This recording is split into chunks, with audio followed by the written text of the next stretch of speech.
Hello, I'm Renata with Renata's Garden, and welcome to another episode of Unearth Horticulture. Today's topic is taking a floral turn because I thought there was no better topic to discuss on this Valentine's Day weekend. So I picked up a couple of market bouquets from the grocery store that we are going to deconstruct and reconstruct.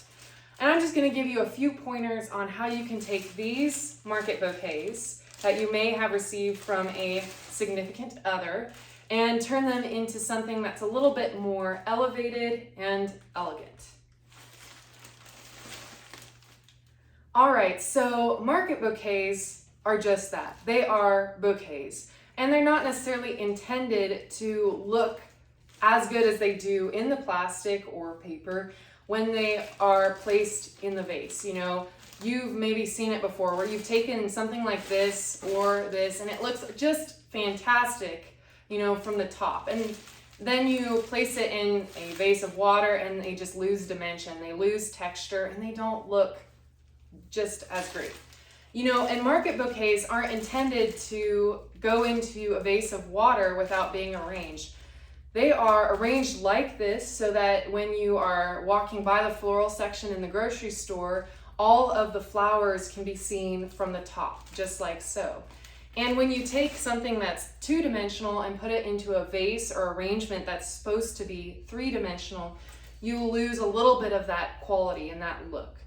So first, I'm going to talk about how you can add dimension back into your market bouquet arrangement. First things first, you want to take the plastic off of your arrangement. And I have a little enamel tray here to contain my mess. And I just rip straight down the side of the plastic. Throw that over there. And that way you avoid breaking any of the stems, especially if you have a few that are maybe broken already. That's not uncommon in some of these grocery store bouquets.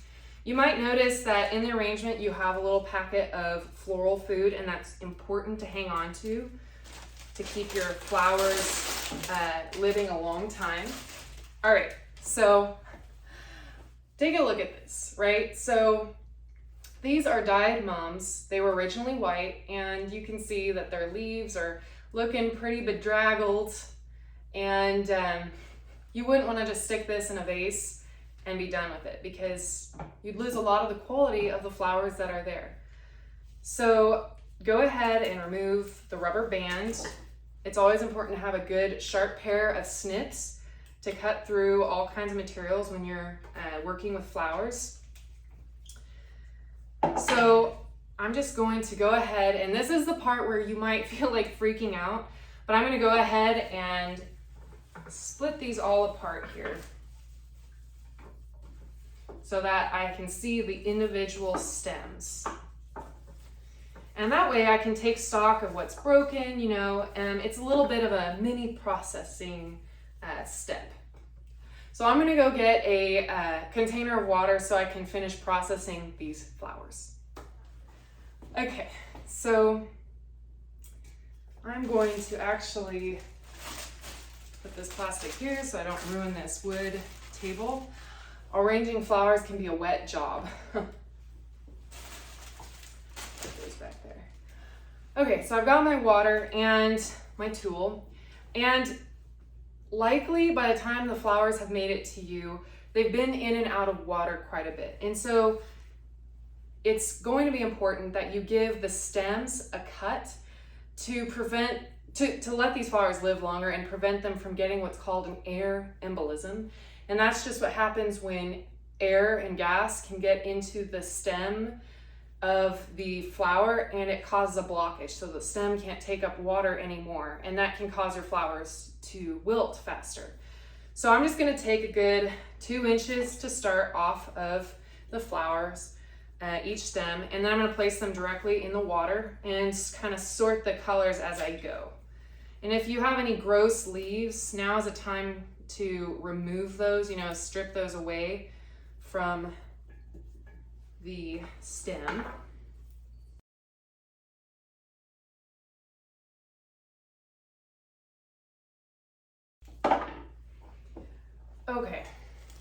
as you can see, this is already looking so much better. I have organized the stems so that I have red, pink, and white, and that's gonna allow me to know how many stems I have to work with and kind of what colors, because sometimes things get kind of hidden in market bouquets, especially in a bouquet like this where there's more than just 3 types of stems in a market bouquet. The next thing you're gonna do is choose a container or a vase. And you can use all kinds of things for containers, and the container is really what can elevate a design. And I have a lot in my cabinet behind here that I'm gonna choose from, but you can use a glass even if you don't have a vase, but I highly encourage you to invest in a good vase that goes with a lot of different colors. That way you always have a spot for fresh flowers when you need it.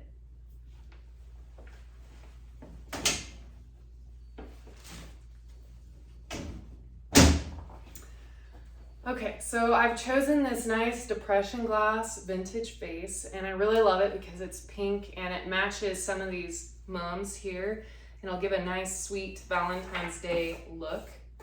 So now what you need to do is take your flower food packet and read the directions. Sometimes they're for a pint, sometimes they're for a quart of water. It's really important that you get that ratio correct, because otherwise it can cause your flowers to not live quite as long. So I'm gonna go ahead and go mix this packet into water and pour it into my vase. Okay, I have filled this vase, not quite full with water.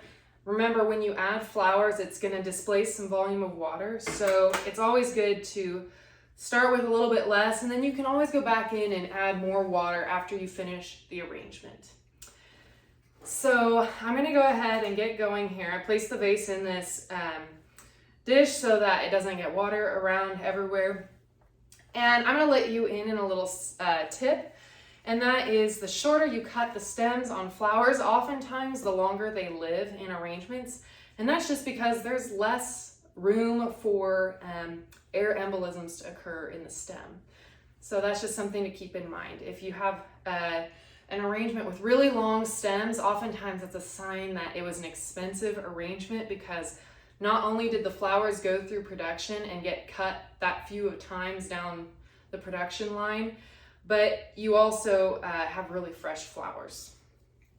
So I'm going to start by, usually the rule of thumb with an arrangement is you keep it about 2 to 3 times the height of the vase.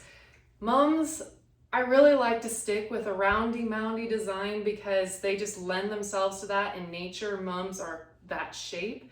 And this vase especially has a very open mouth and lends itself well to that type of design. So I'm just gonna go with a consistent round design, and I'll show you what it looks like at the end.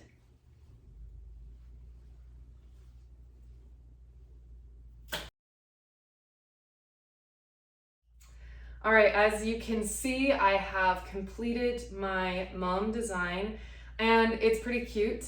I think it's amazing what you can achieve with a nice container and a market bouquet and a pair of snips. So I highly encourage you, if you get a bouquet for Valentine's Day, or if you see some in the store, maybe buy it for yourself, treat yourself, and give market bouquet design a chance. It's a great place to start if you're interested in floral design. It's a way you can express your creativity and get some more enjoyment out of those flowers. So until next time, I'm Renata with Renata's Garden, and you've been watching Unearth Horticulture.